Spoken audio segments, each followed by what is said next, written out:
Alrighty. Hi, everyone. It looks like our live stream is up. So, hello to those of you watching on YouTube and Facebook. Thank you so much for being here and welcome. Good morning to you who are on the East Coast with us, and anywhere a little earlier as well. My name is Aja Two Crows. I'm a project manager at the Center for Earth Ethics, and my team and I are so thankful for you all being here for the Center for Earth Ethics event. This event is called Freedom to Be, Indigenous Perspectives on How the Mainstream Development Model Affects Their Right to Freedom of Religion or Belief. And this is part of the Freedom to Be series based off of the 2022 UN Special Rapporteur report on the status of freedom of religion or belief amongst Indigenous peoples. We're very excited for this discussion today with Taily Terena and Yolanda Teran, moderated by Cacique Roberto Múkaro Borrero, and with remarks from Karenna Gore. But before I introduce her, I want to say a quick thank you to all of our sponsors today, the American Indian Law Alliance, Project Access, the Inclusive Conservation Academy, the United Confederated Taino Peoples, and Union Theological Seminary.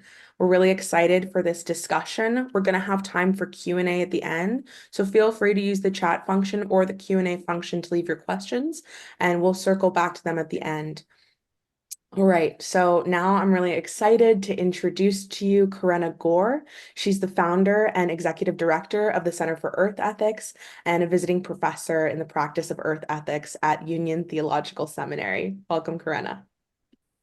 Thank you so much. Thank you. Hello and good morning or good afternoon, wherever you are, to each and every one that has joined us. I want to thank Aja for your role in helping to organize this and welcome everyone here. My name is Karenna Gore, and I serve at the Center for Earth Ethics at Union Theological Seminary. I wanted to say a quick word about the center. We work through education, convening, and advocacy, and our purpose is to change the prevailing value system from one based on short-term monetary gain, no matter what the pollution, depletion, and inequity that results, to one that is based on the long-term health of the whole community of life. And we are particularly focused on the moral and spiritual dimensions of our ecological crisis. From the time that we began that work in September 2014, the cornerstone has been to honor, learn from, and support Indigenous peoples, including uplifting their spiritual and cultural traditions and helping to defend their rights. On October 26, 2022, we convened an event centered on an extraordinary United Nations report. The then UN Special Rapporteur for freedom of religion or belief, Ahmad Shahid, and his extraordinary team had marshaled their expertise and talent and resources towards the inquiry of how that particular mandate at the UN, the freedom of religion or belief, applies to the world's indigenous peoples. The result is a powerful piece of work that has within it profound insights about the social constructs of religion and belief themselves, as well as the witness and insights of indigenous communities who have endured so much genocide, oppression, discrimination, and disrespect with regard to their ways of life. It makes clear, this report, that within these indigenous spiritualities and life ways are means through which they are guardians of the natural world and the health of the planet that we all share. The first convening was in person at Union Theological Seminary in New York City on the ancestral lands of the Lenape peoples. In addition to remarks from Ahmad Shahid, we had remarks from the now Special Rapporteur, Nazila Ganea. And that gathering featured voices from the four directions of what is known as North America and is also known as Turtle Island.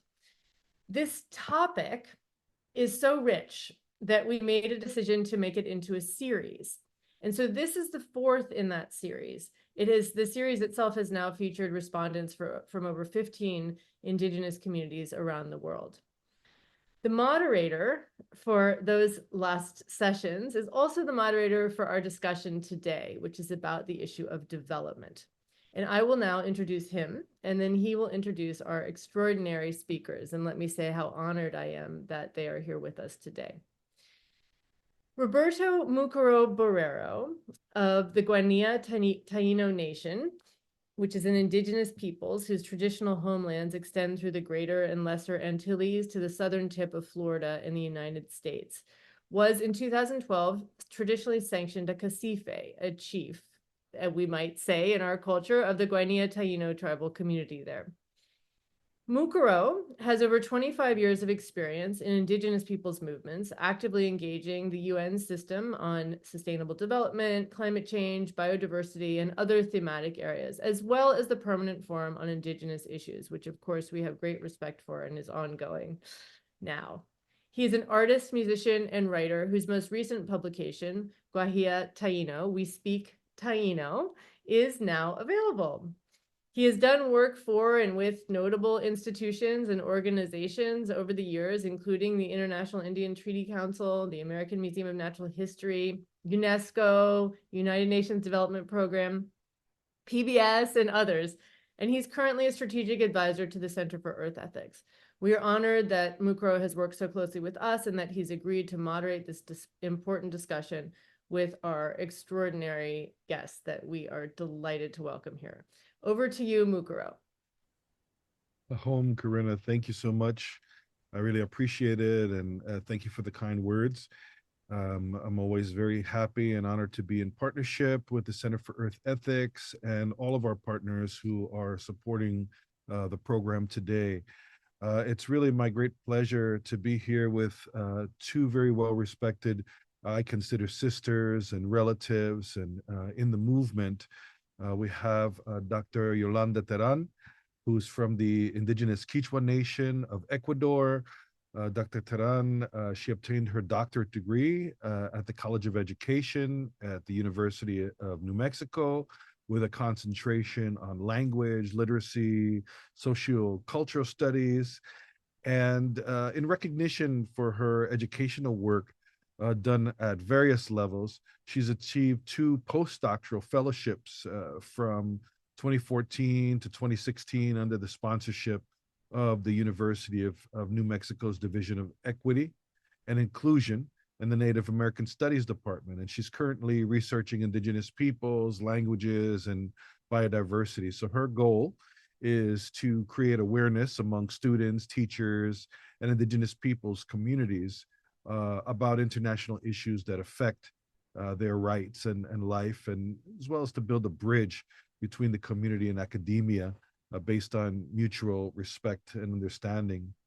And also we have here with us Taily Terena, who is just an incredible force, an indigenous woman from the Terena Nation, that's in the Pantanal, the wetlands of Brazil. You know, oftentimes when we talk about indigenous peoples from Brazil, there's a focus only on the Amazon area. So it's really important to understand that Brazil has a wide range of eco and social systems, and Taily is part of that. She's a land defender, a climate activist. She's been part of the recent talks and at the UNFCCC or the climate change conventions. She's participating now this past week's very hard at the Permanent Forum on Indigenous Issues, working with the International Indian Treaty Council, among others. She has many years working for the rights of indigenous peoples. And also, as an anthropologist, she's studied the history of her people through intergenerational knowledge and through the lens of decolonization. So part of the Terena Youth Collective, she currently works with environmental health. She's also part, rather, of the Terena Youth Collective, and she works with environmental health and food sovereignty with the International Indian Treaty Council. So once again, welcome to both of these phenomenal leaders. And we're going to just kind of get right into the discussion today. As Karenna mentioned in her opening remarks, we're focusing on the report of the Special Rapporteur, the then Special Rapporteur on Freedom of Belief, Ahmad Shahid's focus on freedom of religion and belief in indigenous peoples. I've read the report many times now for being a part of this really, I think, really pertinent and important series, because we don't really talk about how freedom of religion or belief really affects Indigenous peoples today. We often hear mostly about the environmental issues, but we don't really make the link to freedom of religion or belief is not often highlighted or brought to the surface. And I have a lot of views about the report, but I'm looking forward to hearing uh, the views of our speakers today on the report and on some of the questions that I'm going to be posing to them. And as a Taino person, I'm very honored to be with them. And I think we'll start out with Dr. Teran. But I just want to make sure that people understand what, because they might not see her um, camera on. She is having some connectivity issues. So we might not be able to see her maybe just in the beginning very quickly uh, while she's making her introductions. Um, yeah, I just wanted to let folks know why the camera is off and you probably just see her name. Um, so, Dr. Teran, maybe you can just start out a little bit about who the Kichwa people are, where your community comes from. Uh, yeah, maybe we can start like that. Oh, good morning, Roberto. Thank you very much for the invitation. And so, as you said, I will just put the camera for a few seconds, and then now I need to just to speak. Well, I'm coming from the Kichwa Nation, from the mountains. I am from the community of my father and my mother. They are coming from different communities. My father came from the lowlands community, Peguche, and my mother from the highlands community, Quinchuqui. And then they moved to live in San Gabriel. It's a city in the border to Colombia. And so by saying that, you could imagine that in our life, we have so many changes, no? Just moving from the community to the city. Mm. And can you tell us a little bit more about the Kichwa people and just give a little bit of an understanding to some of the folks who may not have heard of the Kichwa Nation before? Okay, so we have Kichwa people in the mountains, and also we have Kichwa people in the Amazonian region.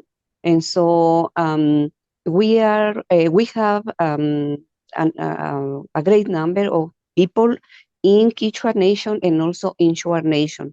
This is why the Kichwa language is also is considered one of the official languages in Ecuador. We have the Quechua people is always being well organized. For centuries, we have been like in the front of the protesting of without knowing the meaning of human rights. We have been working in that. We have indigenous leaders from Quechua Nation. We have for instance, the people who created the CONAIE, within the CONAIE, within those organizations, also we have the Kichwa people being members and being part of that movement. And together with them, also Kichwa women, also always, we are in front of our organizations. So I could say that we have been fighting since our fighting become more visible in 1950s when we start claiming officially for having our own education, meaning indigenous education, for recovering our lands. And so that was the time. And then in 1960s, when we made the first march, always the Kichwa people were in front of this march. So in that time, the Ecuadorian society it was like for an opening eyes for them, saying, well, oh, we have indigenous peoples here, and now they are demanding 16 different points, and more than that, they are asking for being recognized as peoples.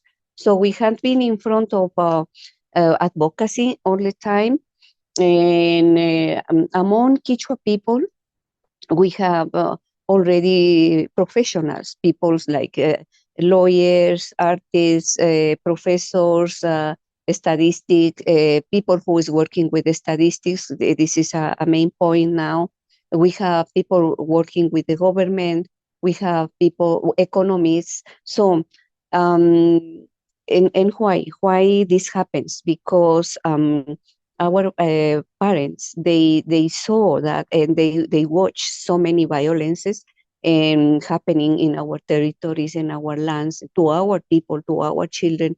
And so they were always thinking the education is going to be the freedom for our people. So in one hand, we have to learn our own education, our own principles and values and mandates. On the other hand, it was very important for our parents to send us to the mestizos school, no, to learn, to have other knowledge, and at the end to put together these two knowledge and to be in front of the advocacy of our people. So I could say that I could keep saying more and more, but I should stop there. Well, thank you so much. And just for folks who might not be familiar with the terms, UNAI is one of the national indigenous organizations there in Ecuador. And also you mentioned the word mestizo, and I'm not sure if everybody understands mestizo, meaning a mixed people and people who don't normally identify with their indigenous communities or a part of the colonial, more of the colonial structures. So with that, I want to go to, thank you so much, fascinating history. I know it's such a widely spoken language also, Kichwa, in South America. So very powerful sharing. Thank you. And I want to go to Taily. Taily, I know you also have some things to say about your own people, but you also have some slides as well. So I think that Aja is going to share those while you're speaking. So please go ahead. Okay, thank you, Roberto. And I want to say hello, everyone. For those that are here with us listening this webinar, I want to thank you, Center of the Earth Ethics, for this invitation, and all the team to provide this space for us to share the stories. If Aja can, I don't know if she's showing the power. Okay, thank you. As Roberto said, many people that don't know about indigenous peoples in Brazil always thinking about Amazon. And I wanted to present you guys this image so you guys can have an idea on where my people come from. So we are not from the Amazon, and that's why I wanted to share this with you, but also to understand the context of my own people. So this is a map of Brazil. Brazil is a really, really big country. It's a continental country, yes. On green, you can see where is the indigenous land recognized by the government. If you see more in the center south, but it's like near to the border with Paraguay, there's this sign of MS. This is South Mato Grosso. This is where my people come from. This is the wetlands of Brazil. And you can see that beyond the Amazon, there is not much. The green dots mean the indigenous lands, right? So you just have a small dot, and we can go to the next slide because I'm gonna zoom in for you guys. So just to share a little bit about my region. So this is South Mato Grosso, Mato Grosso do Sul, or South Mato Grosso state. In green, you can continue to see the indigenous lands. But in red, now you can see the murders of indigenous peoples in South Mato Grosso. So 92% of the lands in South Mato Grosso is private property. Most of them belongs to agribusiness industry. This is I would say, the main cause nowadays of our problems, of the conflict for lands. And yeah. And only 2% represent indigenous lands. So we have in our state the Terena, the Kaiowá, the Guarani, Guató, Cajuel, Quiniquinau, Alicum, Iafoyé. This is all indigenous peoples that are living, that belongs to the state. Well, and my people, we are not the biggest, not the most popular one. The Guarani, they have the biggest population, but I would say that we have the most influence in the culture of our state. Our relationship, like we were contact in the 16th century, and from there to now, our people had the ability to negotiate with the non-indigenous, like the state. We fight for our land. There was a war between Brazil and Paraguay, and we were in the middle of it. And the agreement, the treaty that we did with Brazil government, it was like, if we fight on your behalf and we win the war, you will recognize our lands. Well, they agree with that, but we won the war, but they didn't recognize our land as it should. So you can go to the next slide, Aja, please. So in yellow, you would see what would be part of our traditional land, because they divided us in small islands of lands. And even though we were in these small islands, they are, even though they didn't recognize. So nowadays, this is the territory that I belong, Tauna-Ipegi. And in yellow would be the original one that states should recognize as our land. There is already, how can I say, there is already process in the government that says that this is indigenous lands. But because in this territory, there is already agribusiness industry, there is kind of conflicts over there. So since 2012, my people, we are doing the process of land back camps. So the government, to put more pressure on the government to say like, okay, you already recognize our lands, please give back to us. And you see, like, we are asking politely, please, because nowadays we are only occupying the red circle over there. And this would explain a lot of the context that my people live nowadays, like the migration, because for jobs opportunity, sometimes to study, we have to go out to study in the city, and other things that are related to the land. Because I don't know if you all know, like, but our indigenous peoples, our life, and we're going to talk about this with the report, our life is totally connected with the land. Next, please. So I just want to share some photos with you about our culture. We have the emu, that the big bird, as a sacred animal. It would we're gonna use and have this bird in our stories of the creation, the spirits that take care of us, but also in the way that we dress ourselves. So you can see in the first photo an elder kid plant a tree, and also a youth that was being advisor, like receiving advisors from an elder as well.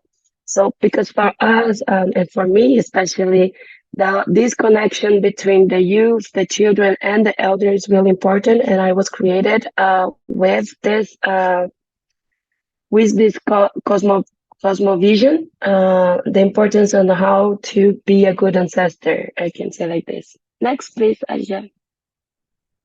And then, yeah, just to show a little bit about the youth collective that we have it. So in the left side, you're gonna see some activities that we did with the kids to share and learn about our crowds, like the graphism that we do in our bodies, but also how to do the art craft that we traditionally do. We also, in the youth collective, we are promoting like this interview with the elders. So in the right at the top, there is this a photo of us interviewing this elder that was sharing about the dance and promoting the intergenerational dialogue. He was inviting his grandson to be part of it, because his grandson is also now learning on how to be the cacique of the dance, like the chief of the dance. And in the end, on the top on the right, is part of our youth collective. We were participating in the General Assembly of the Terena people. Yes. So those are just some photos for you guys understand a little bit where I come from, what is my land, and what is my people, and what we are doing with the youth collective, so we can start the conversation. Yes, thank you, Roberto. Thank you so much, Taily, for that beautiful photos, and thank you to you both, Yolanda and Taily, for sharing that about your people. So yes, let's talk a little bit about the report. Um, Maybe we can start out with just giving some general reviews of the report overall. What did you find useful or interesting in the report? Were there any gaps that you've seen? Something like that. Yolanda, let's go to you and just get your overall impressions, and then we'll come back to Taily with her impressions of the report. Okay, Roberto, thank you so much. So I read the report, and so I was reviewing page by page. So of course, there are some concepts that still we need to include in the report. For instance, in the introduction itself, in the paragraph 1, we should include, and we need to speak about cultural sovereignty, because in there we are going to speak about cultural rights, our freedom to express our religion or to practice our spirituality. Then before I forgot, I wanted to say that we should be using consistently indigenous peoples with the S at the end, and writing indigenous with capital I and peoples with capital P and the S at the end. And then, so here, where in the section about denied recognition, that is a huge problem that still we have in several countries, even here in the USA. No, we have people who are not recognized, and so that means that we still need to be working on that. We need to put maybe more effort in promoting human rights, because sometimes we assume that, oh, human rights, we already know that. No, we need to create education for our own peoples throughout the world, but also we need to educate our local authorities and the governmental authorities. They need to understand now, after COVID crisis, we see that there are happening more violations. So we need to like to work more about the understanding of our right to be considered as human beings, and also to consider as indigenous peoples, and what is the meaning of that. Yeah, there is also a mention about lands. I think that we need to I see like a gap. No, we need to emphasize how we were able to get those lands. I'm speaking about the ancestral ownership, because right now, if we go to international meetings, still we have to be having arguments about our rights. We were the first inhabitants here in the continent, also other brothers and sisters in other continents. So I think we need to refer to that. And so let me see. I was in the page 11. So there is a mention about food insecurity and things like that. Also, I would like to call the attention that we need to include also the water insecurity. There are places where many indigenous peoples, they don't have either potable water or not potable water. There is no water. So we need to include that issue. And why? Because also the water is an important element for our ceremonies. And the water also has a cultural meaning from the very moment, for each person, from the very moment when our mothers are pregnant, to the moment that we say we go from this land to the sky. So Regarding to the access to some places for practicing our indigenous spirituality, there are more cases where indigenous brothers and sisters are sending letters or asking for help because they have denied the access to the sacred places. They have denied the access to the places where they need to go for praying, for meditation, for crying, for, for speaking, for telling Mother Earth what is going on in our lives. And so I was able to, I have my own experience on this. When years ago, we put together an international meeting. So we have indigenous peoples from South America, from different continents also. And the idea was to have a ceremony in the Mississippi River. But when we wanted to go to the place, so the security from that space, they said, no, you are denied. You are not able to go there. So we explained to them, we are indigenous peoples. We are coming for a ceremony. We explained everything. They said no. So it happens that some of us, we were carrying the United Nations Declaration, so we asked to speak with the administrator. So we explained to him why we were here and how much effort we put in organizing that meeting. And so finally he said, okay, you have time from maybe 3 hours. We were planning to be there almost the whole day. No, we were able to enter to some places around the river, make the ceremony like in a hurry, and after 3 hours we have to leave the place. This is one case, but we have several cases regarding to the access to practice our spirituality. And then there is a mentioning about the cultural artifacts and the sacred artifacts that, from indigenous peoples that are in different places, in different collections in the world. So within the National Museum of the American Indian also, we have human remains, for instance, from South America. So the report is mentioning the repatriation. Yes, we could mention, but also we should mention that it's a long process. It's a process that needs people from both sides. For instance, from the museum and also indigenous people from the communities. And then we need to put in place first the logistics, because we need to go to either, let's say in this case, to the Amazonan area to Shuar people, for instance, and then the Shuar delegates also need to come to the National Museum of American Indian in New York. So it's a long process. You need to have human resources. You need to have lawyers with you. You must know the protocols. You must know the steps. And also you need to understand the ceremonies that you need to practice for taking out those objects and taking and going back to their original lands.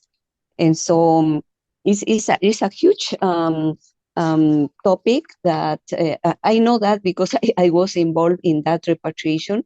And so in other pages, there is a mentioning about when they regarding to the for instance the extractive industries, to have the consultation, the free, prior, and informed consent.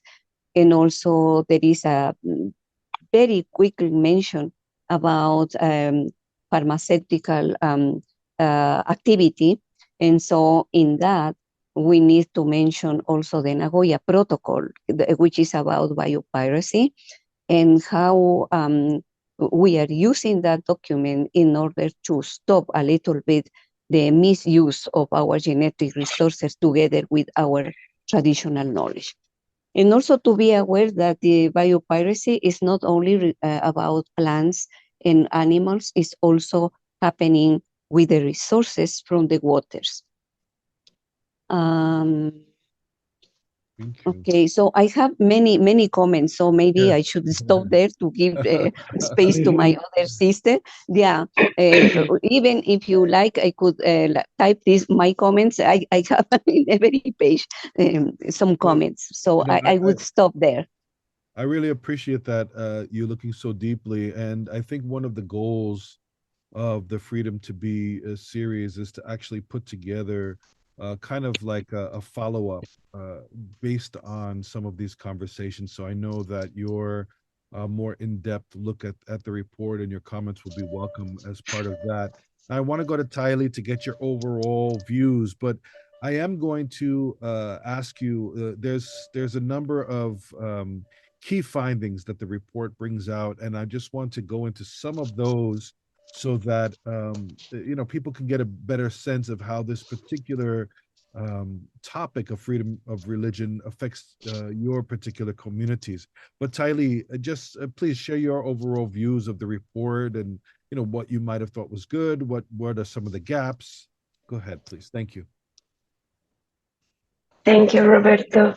And yes, first of all, I really appreciate this effort that the special rapporteur did. I think it was something that was missing, like in these conversations. Not much people speak about spirituality, and I actually like the way that he is bringing this criticism about religion and spirituality and ways of belief.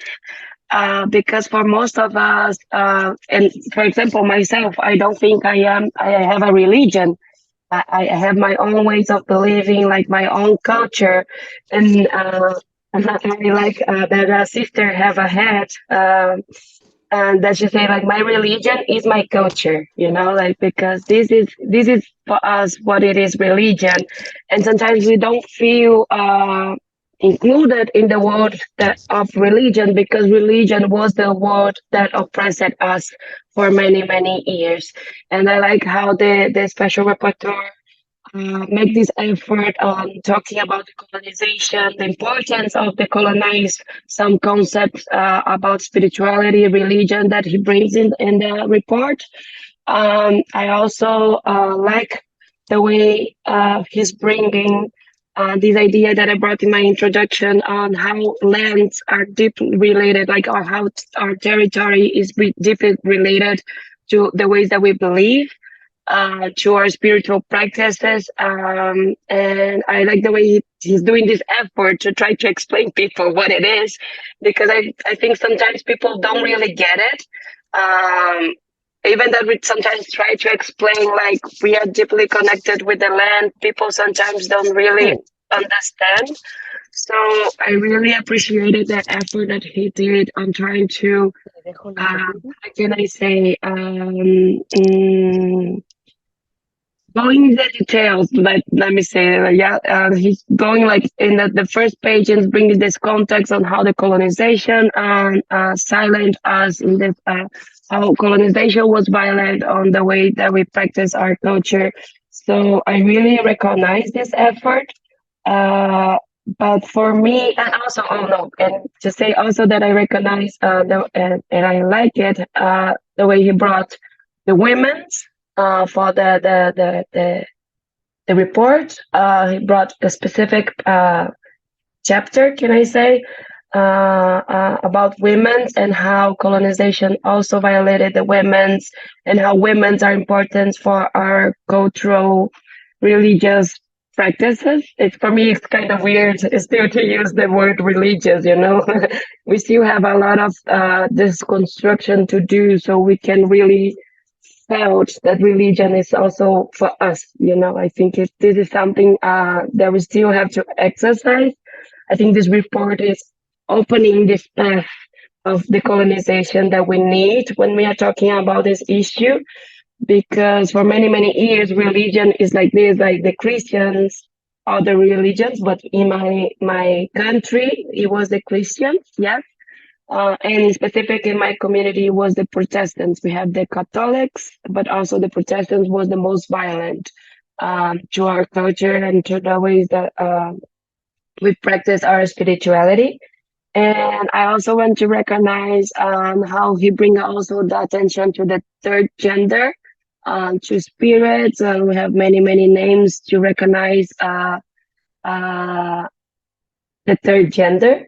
And I like the way he brought also this attention to the spirituality, because I think not most people would make this connection with the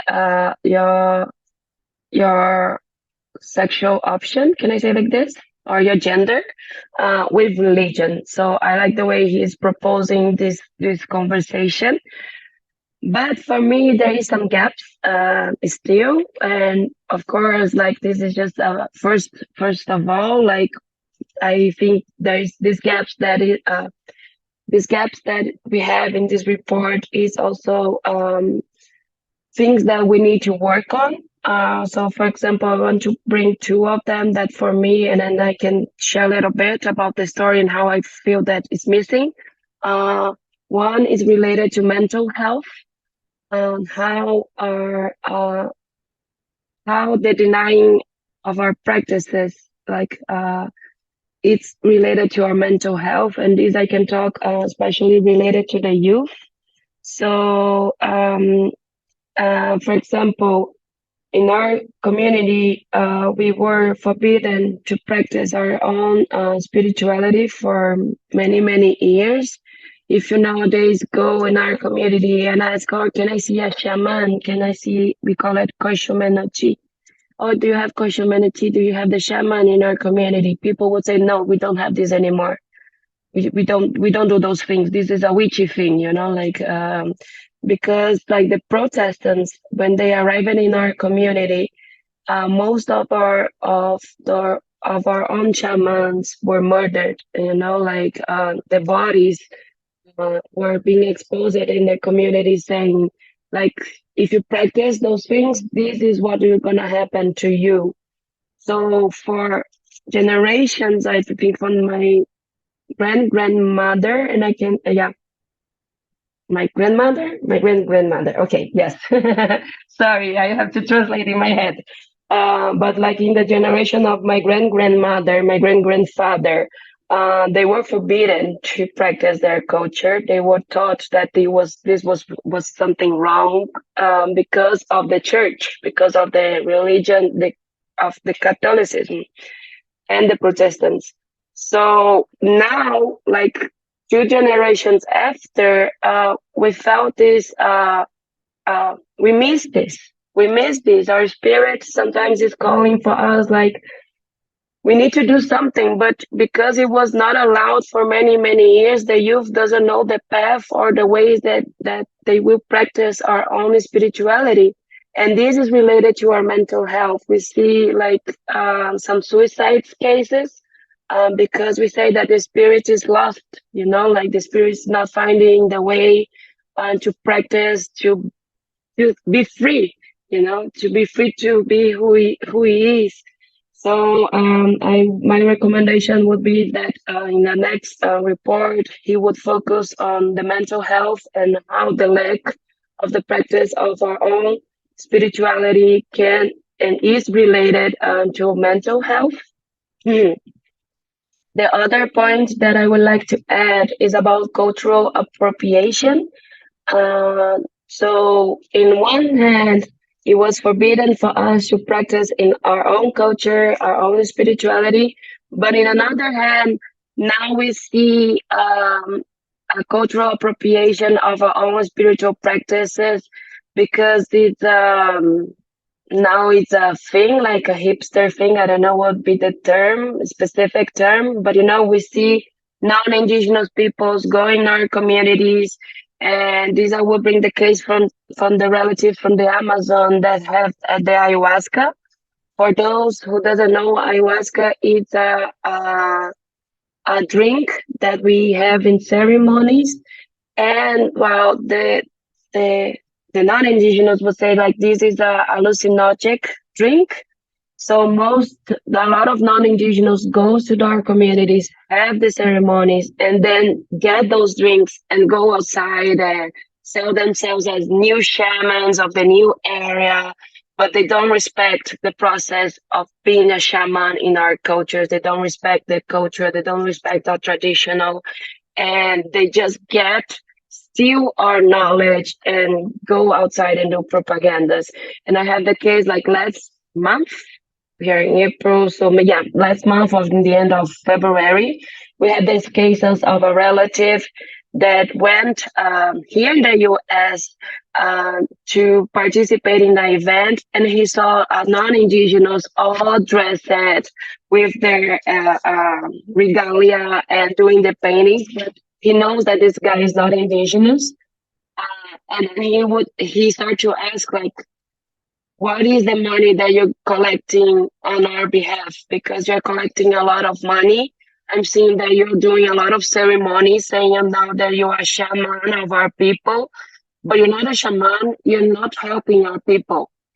And this guy, this non-indigenous guy, he this relative because and yeah, for us it was like, oh my gosh. And this happens a lot. We see a lot of this in the cities of people using our spirituality to promote themselves. So I think this is an issue that I think the special reporter should also address, because for many years it was denied, but now it's on trend. I don't know how to say, but it's not on trend for us, because if I practice my spirituality, people will not have a good eye on it. But if it's a non-indigenous using it, will be okay. So I think this is a problematic that we still need to work. We still need to visibilize. And the other thing is more related to the recommendations. If it's okay, and then I will finish on this. Maybe we could go to the recommendations more towards the end, Taily. Okay. You don't want, yeah. I want to get into this. There was one, you touched upon many of the key points, so I don't think we have to go into key points in particular, because you just brought up some of those. But I would like to, just because of the theme of this program, we wanted to highlight a little bit about development, right? And about how development also affects our freedom of religion or belief, or our spirituality. And I know that you've been working particularly in the climate change thematic. And so can you just share a little bit about what you see about mainstream development and how that affects our ability to really practice our freedom of religion and belief as Indigenous peoples?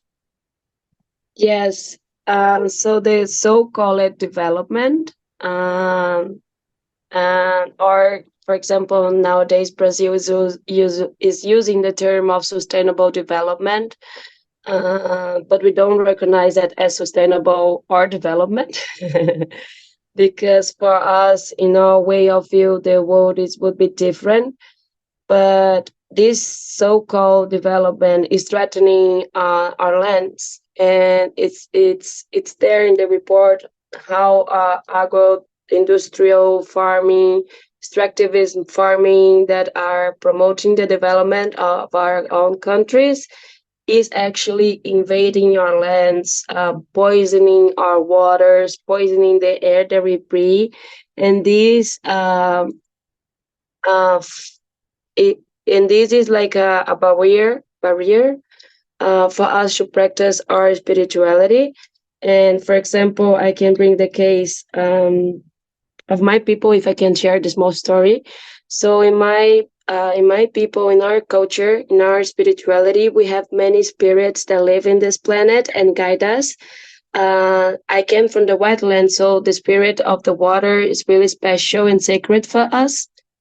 But nowadays, because of the intense exploitation of the agribusiness industry, and I don't know if you guys know, but Pantanal is being under fire for the last 5 years, 6 years, maybe. Now I'm not doing the math, but we had 2 big cases of fires related to the agribusiness industry. And because of that, the Pantanal is getting dry. So we used to have the wetlands, like the floods, natural floods that we are used to. Now we don't have it anymore.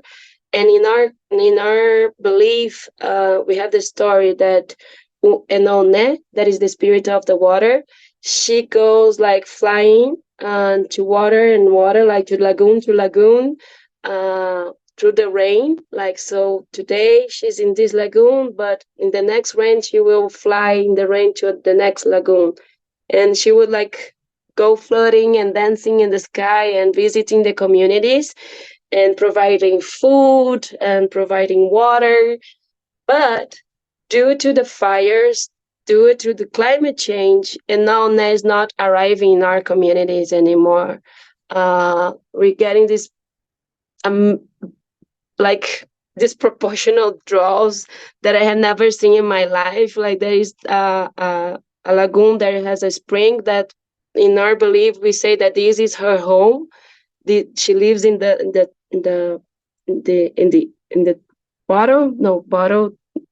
Yes, sorry, in the bottle of this lagoon, and this is a lagoon that I used to dive in. Like all my body on the water, and now it does even getting in the half of my leg. Like, and the elder says like, Enona is really upset with us.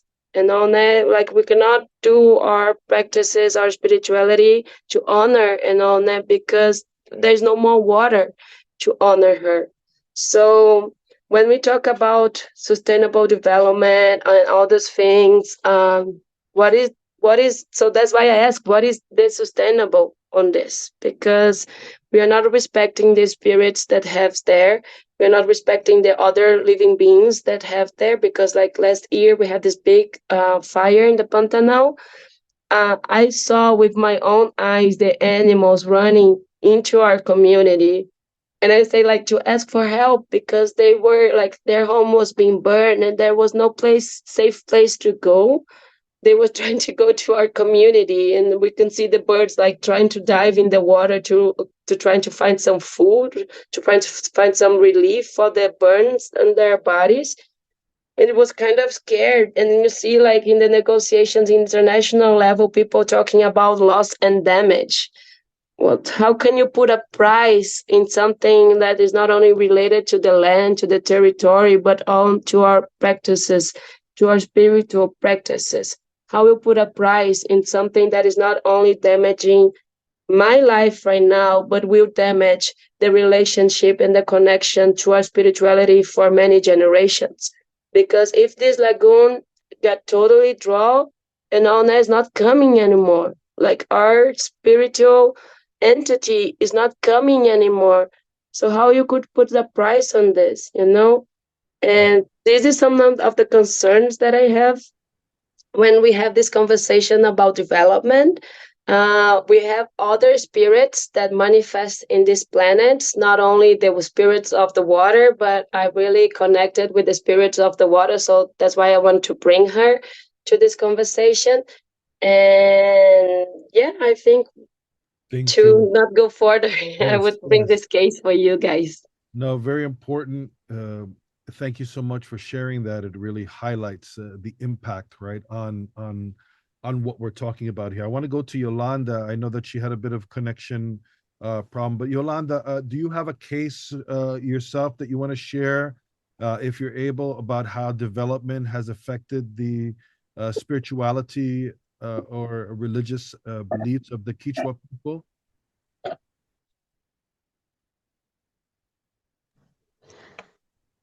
Well, one case, for instance, with Kichwa people from the Shuar Nation, they are Kichwa also. So, in the name of the development, now the China is trying to exploit some resources over there. And so, what happens is, in the name of the development, and so the representatives from Korea or from China or from Canada or from other countries, they go immediately and make an agreement with the government. They don't put attention, as my sister Taily said, they don't put attention who is living there.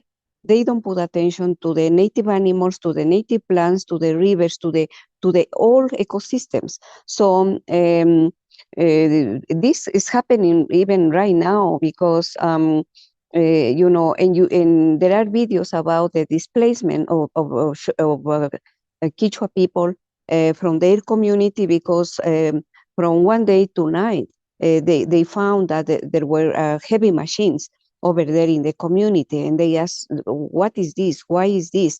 And immediately the army was there, and so. In the video, we could watch how the pregnant woman, elders, children, young people, all of them are going to look for another place. And of course, we need to think about the displacement. When you are moving to another place, the much suffering of the people, but also how you are losing the culture and the language.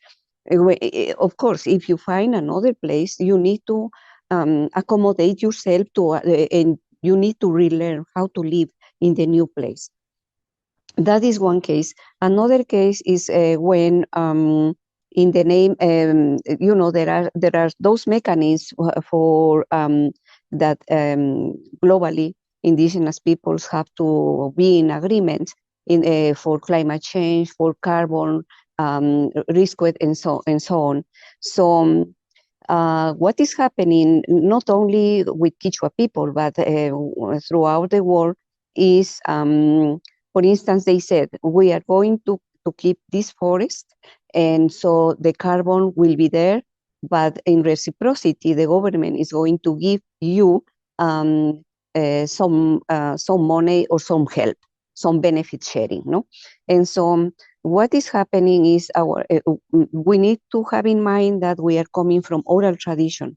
So sometimes we don't read those small letters in the papers, and so precisely in those small letters there is a contract, the articles saying things that you shouldn't be doing, but because we don't read, so it happens that we sign. So for our ceremonies, for practicing our spirituality, as my sister said, we don't know the word religion. No, for us, even in my community, our elders said, every single act that you are doing in your life, that is your spirituality. If you are a good person, if you are acting in a good faith, if you are helping the elders, if you are helping the others, if you are taking care of Mother Earth, that is the elements of your spirituality. And so if you are dancing freely, if you are happy, if you are laughing, if you are using your sense of humor, that is part of your spirituality. But also for us, it's so important to have our land, our territories, our rivers, our acequias, no? Our ojos de agua, because, when we need really to meditate or to pray or to cry with Mother Earth, to go together with Mother Earth or with Mother Earth or inside Mother Earth. So we need those places, but also we need some plants, we need some elements, we need some waters, we need some stones. And what happens if you already sign like a contract with the government saying, yeah, you signed the contract, but you didn't realize that by signing that contract, you are not going to be allowed anymore to go to that place. So it happens that a whole community, a Kichwa community, was sick. And in the dreams, during the dreams, the elders have the dream saying the medicine is inside that space. So go take the medicine and then the whole community will be healed. But they couldn't go there, and because they said you are not allowed anymore to enter here. So the question was, but this is our territory, this is our ancestral land, our ancestral home, our ancestral pharmacy. So how we are not able to go in? Say no. They put the army there, and so there was a legal case where the community has to pay a penalty of maybe it was almost $500,000 because they were broken the rules. And so we have to help them to find like some lawyers to help. In this case, they didn't pay anything, but it was very painful for the community. So those are the aspects that the development is having impact, no, on people, on Mother Earth, unfortunately, the corporations or the governments also, they don't like put a little attention to the people, a little attention to the animals, to the plants, to the ecosystems. No, as always we said, everything is interconnected, it's interrelated. So if you destroy something, a small thing, you are going to be destroying the harmony, the balance. So I have those examples about the way how the development is impeding us to practice our spirituality in daily basis. Thank you so much to you, Dr. Teran and Taily, for sharing those important aspects and showing that, you know, development from the perspectives of indigenous peoples is much different from the view of development coming from the Western vision, as we often say. There was something else that I wonder if it also plays a part in this, and even in the way development is presented to our peoples. The special rapporteur in the report states that indigenous peoples can belong to all faiths and to none, and that they can also enjoy the religions of others as well as their own spirituality in a kind of synchristic manner. But I'm wondering, I know in the case of my own people, Taino people, how the impact of foreign religion has had on our people and on the way we many of them look at the world now. And I know that even sometimes the impact of foreign religion has even altered some decisions in the communities.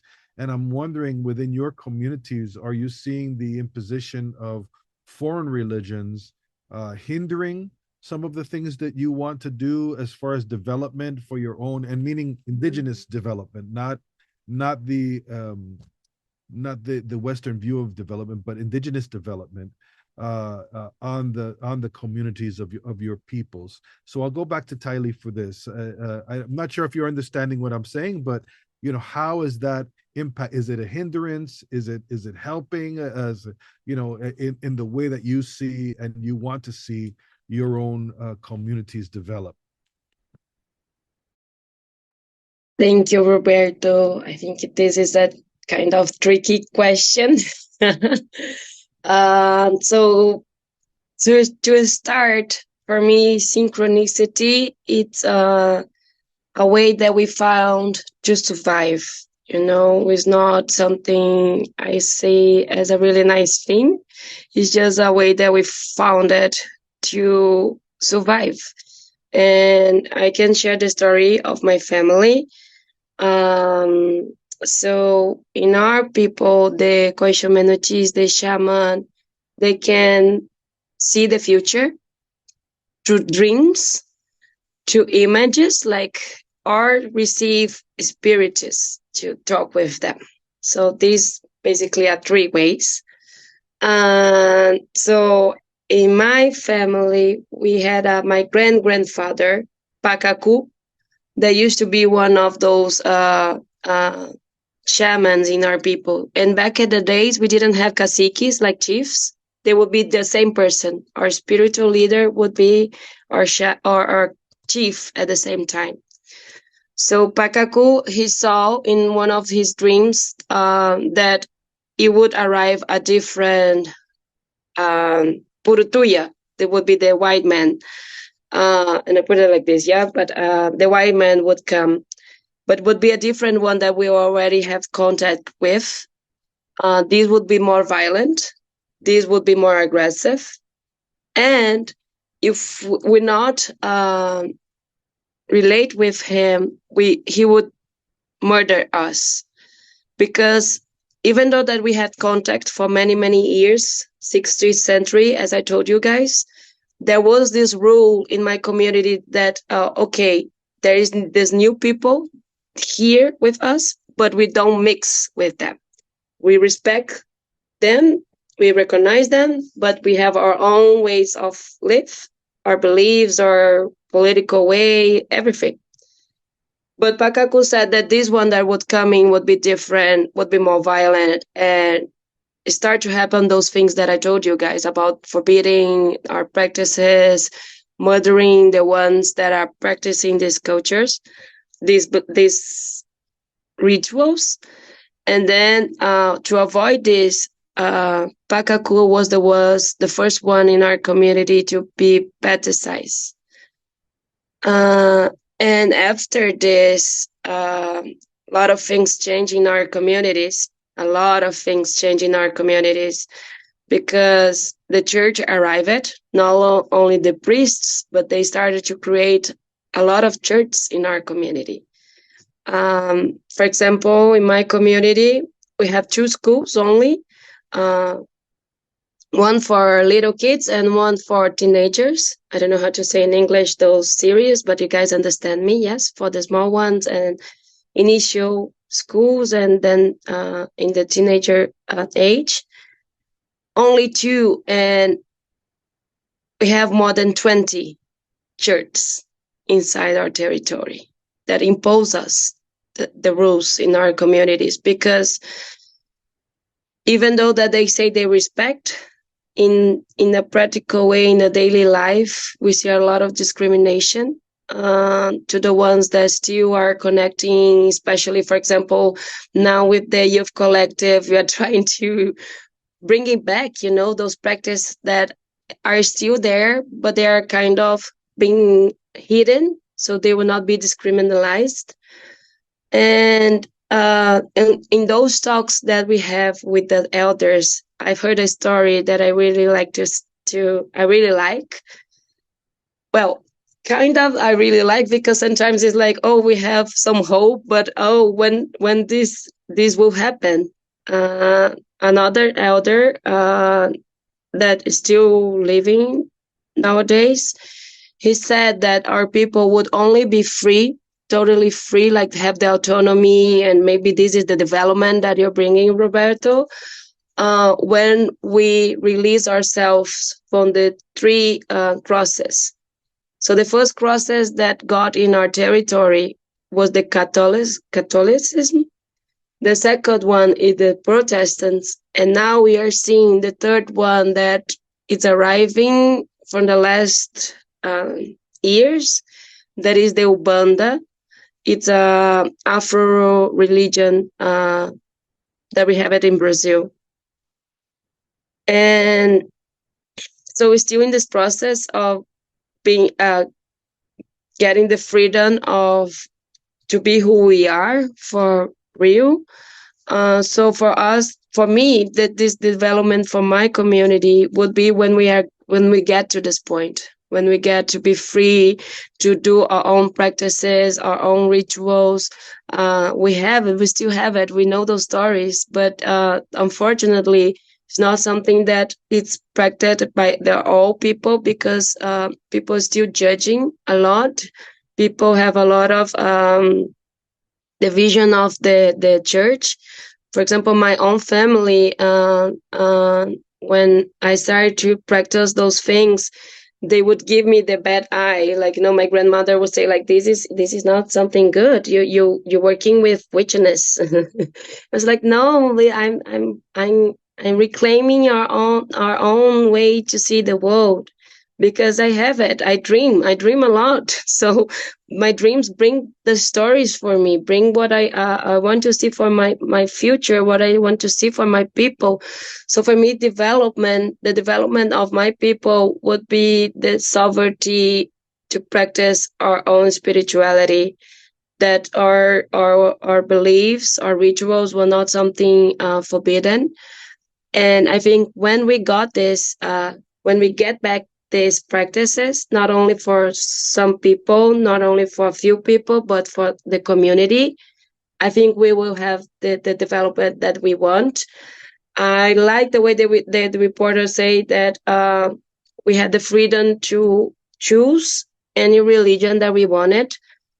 But the thing is, our culture is not being one of those options yet, like, oh, you can be Catholic, you can be Protestant, you can practice other thing, but our spirituality is not yet an option, a safe option for us. And I want to bring the example, but this will not be for my people, but for the Kaiwa. That is, there are the relatives that live near to us, that they have their prayer houses. And we have cases, not only one case, unfortunately, that the prayers, the shamans were being burned alive on those houses because they were practicing witchiness. So it's not safe to practice our own beliefs in our region. So for me, develop it would be that. Thank you so much, Taily. I want to go because we're kind of getting closer to our time overall, and this is such a rich discussion. We can continue on in these areas, but Yolanda, the same question to you, and if we can just keep an eye on the time, because I want to be able to invite Karenna back for some closing words before we go. So I'm going to go over to you, Yolanda.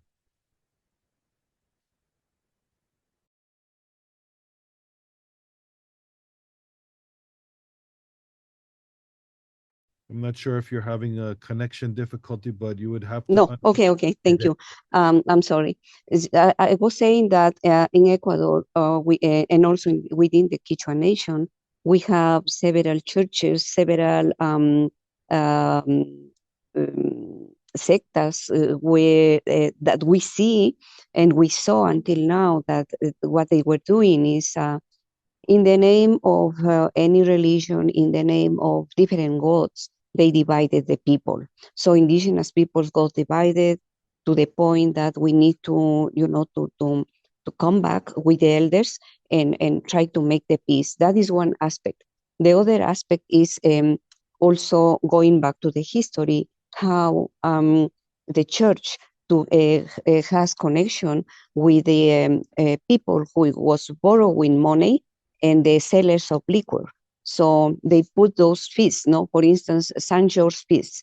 And so they choose a family and they said, now is your time, is your turn to run the feast for St. George. So you have to buy the food for the whole community, and you have to buy the liquor for the whole community. And so if the family said, no, but it's impossible, I don't have the money, no problem. Here is the person who is going to be borrowing you the money, and here is the owner of the liquor store, so no problem. So in that situation, many families, indigenous families, got debts, and those debts never paid. So the children of those children, they are still paying those debts. But what happens is some children who were servants in rich families, they learn Spanish, and also they learn how to be organized. So one time they said, enough is enough. For instance, in 1950s, they sent out from the whole communities the priests, these people who were borrowing the money, and also to the liquor sellers. So, but still we have the impact of these different religions in Kichwa Nation and in the whole Ecuador. But I should say that right now there is a great movement. We are trying to go back to the indigenous spirituality, and so we are trying to reteach, to relearn, to remember together with the young people the principles of the indigenous spirituality, the center of the indigenous spirituality. And so we are teaching them, and we are going together back to Mother Earth. So the syncretism there, for instance, is coming the Inti Raymi. So in one hand, we have to celebrate San Juan. On the other hand, what we are doing is saying thanks to Father Son, giving our thanks to Mother Nature, to the sacred elements for giving the produce for us. In June is the harvest time, so we in that always we are practicing the syncretism, and I should say that the syncretism is a way for indigenous peoples to be resilient, and it's a way to say we are here. We are really creative people, intelligent people. we know how to do the things. And so we are still here, Roberto, practicing our own spiritualities in our own ways. And also we keep fighting for recovering our ancestral lands. Thank you. Thank you so much. And just considering the time, I mentioned that this series will have like a report and a paper, and so I hope that some of the additional thoughts that we don't get to in this conversation because it's short, we can follow up with you and we can include some of your thoughts in this final document that the Center for Earth Ethics will put out in response and as a response to this series. But I'm just wondering, we mentioned recommendations of the report, and I'm wondering if each one of you, Taily and Dr. Teran, you can just say that something about a recommendation, maybe that supporting one of the recommendations that the rapporteur had, or adding a recommendation of your own. Maybe for one each, and then we'll go back to Karenna to have some final comments. So I'm going to start with you, Dr. Teran, and then we'll go to Taily. Okay, thank you so much again. I think that in the recommendations, we need to mention the collective rights of indigenous peoples and the rights of Mother Earth. For instance, those you have in the National Constitution of Ecuador. But also, I would like to say that the recommendations should be also in place for indigenous peoples. We need also to face the real situation of our cultures and languages, and also the practice of our spiritualities. So I think that part is missing. The recommendations for us, for indigenous peoples too. Thank you. Thank you so much. Taily? Yeah, for me, it would be like a stronger language on the condemnation of those that criminalize our practices. And I think for the church, he's recognizing the how Pope asks forgiveness, but I think we need more than forgiveness. I think the church needs to have a strong methodology on how the church needs to behave with the indigenous peoples inside our own territories, but how we connect between each other, not only to promote dialogues, but have more actions that respect our practices. And yeah, would be this too. Wonderful. And then we do have some interesting comments that are coming up in the chat too. And I want to acknowledge that and acknowledge everyone who stayed on for the program. One of our listeners here writes that indigenous spiritual practices are still not recognized in many parts of the world, and they're not only discouraged but prohibited, and violence was used to deny practices. Both of you mentioned this in your comments, and I know that this is true for my own community as well, my own Taino nation.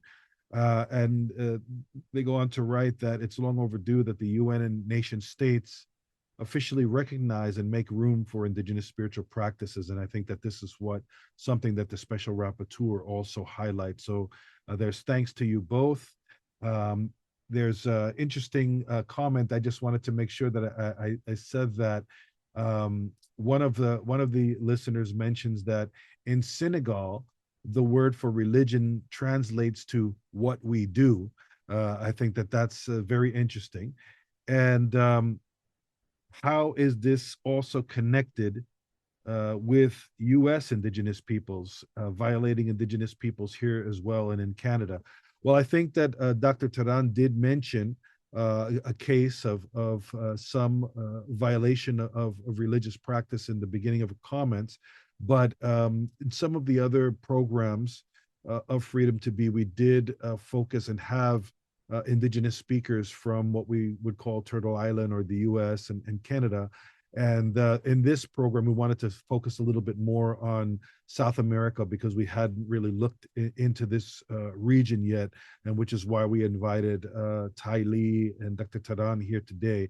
But I think that as indigenous peoples, and in the chat, if you want to share more or share some experience, that would be welcome. You can also find the link to the previous programs if you want to hear what these previous speakers also said. And we had folks from Asia, and Africa as well, because this is a worldwide issue, freedom of religion and belief for Indigenous people. So I want to thank you for highlighting that there are still situations of violations and on this subject in the U.S. As well as in Canada. And we also are very honored to recognize that the special rapporteur who formulated this report, Dr. Ahmad Shahid, is also here and making a comment. And Dr. Shahid is thanking the speakers for the excellent analysis, especially identifying the gaps in the report. And this will help, he writes, this will help future work of the UN and of course, his own to address these. So thank you very much, Dr. Shahid, for being with us.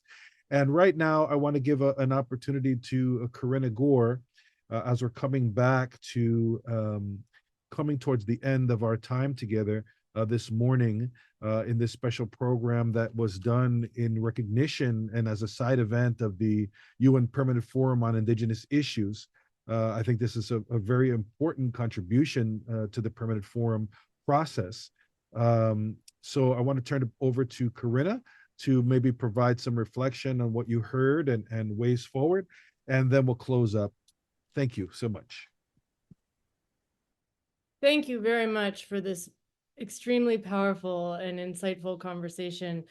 I am so moved by what was shared and honored that you would trust this space and understand that we're here in a very serious way. And I think that the presence of Ahmad Shahid and his comments and the other voices that have been in the chat here, lifting up some of the points that you all made and adding to them is really testament to the way that we're trying to build understanding that will make a difference.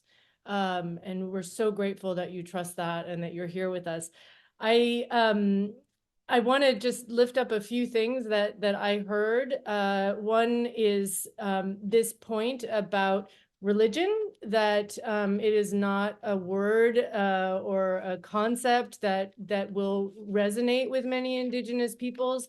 And certainly both Yolanda and Taily shared this in different ways. I remember Taily saying that religion is, my culture is my religion, and also pointing out that religion itself has been a force that has been oppressive and has actually actively played a role in stigmatizing the Indigenous ways of life that have such powerful spirituality within them, to the point of shamans being burned, to the point of people feeling ashamed and alienated of their own culture, and that this movement now to go back and reclaim and revive and bring those ways to light has to contend with the presence of that oppression. And not only that, but at the same time, there's appropriation happening whereby there are things that are sort of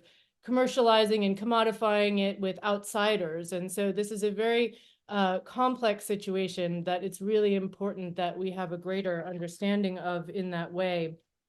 And I want to also lift up the specific critique of the development model, and so much was said. Yolanda spoke in such a powerful way about development coming in from both multinational corporations, from governments, from powerful companies that doesn't take account not only of nature, but of the cultural connections that the people have to nature. And such a very, very beautiful way of expressing it that she talked about with things like dancing and laughing and using sense of humor and being in conversation with the land. Both of our speakers spoke in such rich ways about that presence of the land, of the elements, of the animals, of the plants, and also of that particular form of communication, that dynamic form of communication that needs to happen. And I wanted to say that there were a couple of examples that were really powerful. It was so generous of you, Taily, to share your photographs in the beginning and for us to see some of those beautiful images, and also your story about the lagoon in particular was really, really memorable in terms of us understanding the actual experience of having this place that used to dive in and be able to swim in, and now only comes up in your leg, and that there's the spirit that came there of the waters and the wetlands is such an important part of that, and the way that the understanding is there is something that would never be taken into account by outside development actors who are coming in and using those lands in that way, and I think it's just so important people hear and understand that. I also felt from Yolanda to talk when she was talking about the way in which some of this what so-called maybe solutions or some of what might be described as, I don't know if it's carbon markets or it's offsets, but some of the things that are presented as protecting land when they keep the indigenous peoples outside of that land, whereby they're being they're feeling and knowing that actually to go in and the medicines for that situation are within the earth and within that land, that they would then be barred from actually entering there, I think is a very poignant and important thing for us to understand in this conversation about freedom of religion or belief for indigenous peoples in this time. I wanted to say that I felt a couple of things were very interesting that were lifted up that are terms that that hold a lot of meaning within them, beyond just the actual term itself. One was mental health, and Taily bringing this to the fore, that this is a term that many people use now because, of course, we have a what people would say is an epidemic of mental health problems, not only, I mean, across the world, including in the most developed societies where there's a lot of alienation or distance from the natural world. But mental health, as was presented here, is really it really has to do with these elements of meaning, of belonging, of being in connection with the natural world in this way. And I think that's really important for us to reflect on. And also cultural sovereignty. I believe Yolanda brought that up as a concept that obviously is very much related to freedom of religion or belief. There were many other things that were shared. One other thing that came, I think, from Yolanda was about the importance of actually understanding that human rights is still an important part of this field, that's something that a lot of times local authorities as well as development actors do not understand that as applied to indigenous peoples. And I think that that's important for us to also lift up here. There was so much that was said, and we understand the recommendations, both the appreciation that was shared for the report, that it really addresses something that's been missing for way too long, and also the very specific recommendations that have been shared about how to fortify and supplement this work, and coming with your voices in this powerful way. And we understand that you're carrying not only as individuals, but from communities and from lands and waters that you're speaking for, is really absolutely an honor to witness, and we will do what we can, as Roberto Múkaro mentioned, to make sure that this is heard even further than this particular webinar. And so I think, as was said, and we love to hear, it's about really more than freedom of religion or belief, it's freedom to be, freedom of these lifeways, and we know that they do so much to care for our whole community of life and to model a way that we can all come together to live more in balance and mutual respect. So I want to also thank our sponsors. I want to thank our moderator, Múkaro, who did such a wonderful job. I want to thank Yolanda and Taily on behalf of the Center for Earth Ethics. We're so honored by this program. Thank you so much. Thank you. Thank you so much, Karenna. Thank you to the Center for Earth Ethics. And I want to also just uplift the really powerful comments that we started receiving just towards the very end of this program. I think people were focused so intently on the conversation that they weren't making comments, and now that the time is coming up, the comments are flooding in, and I would urge the center to save the comments so that they are reflected in some way as we come towards the end of this programming, so that, I mean, there's just so much important information and important aspects that were shared by everyone listening in. So I want to just uplift everybody who listened in and who have supported this programming. Once again, thank you to our speakers, Taily Terena and Dr. Yolanda Teran, as well as also our really great team here who helped put this program together, like Aja Two Crows, who came in the beginning, and also behind the scenes, Ned Joyner. It's been a real pleasure for me to be a moderator and to be a representative of my own people and add some perspectives there.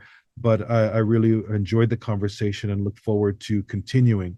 So with that, we're out of time. And I don't know if there's anything else you want to say before we close out. But just thank you. I say hahom itia ono. Thank you, relatives, for your patience, and I look forward to seeing you all in the wider movement and at some other event, either with the Center for Earth Ethics or one of them with one of our sponsoring organizations. Yes, thank you everyone so much. We hope you have a lovely day. I've just put in the chat a link to our Freedom to Be series, as well as a link to our newsletter, so you can continue to follow this work. Thank you so much. Have a wonderful day, everyone. Goodbye. Yes, and connect with us on all the social media programs. You can find our names and find the organizations as well if people want to follow up with us individually as well. So thank you. Thank you. Bye bye.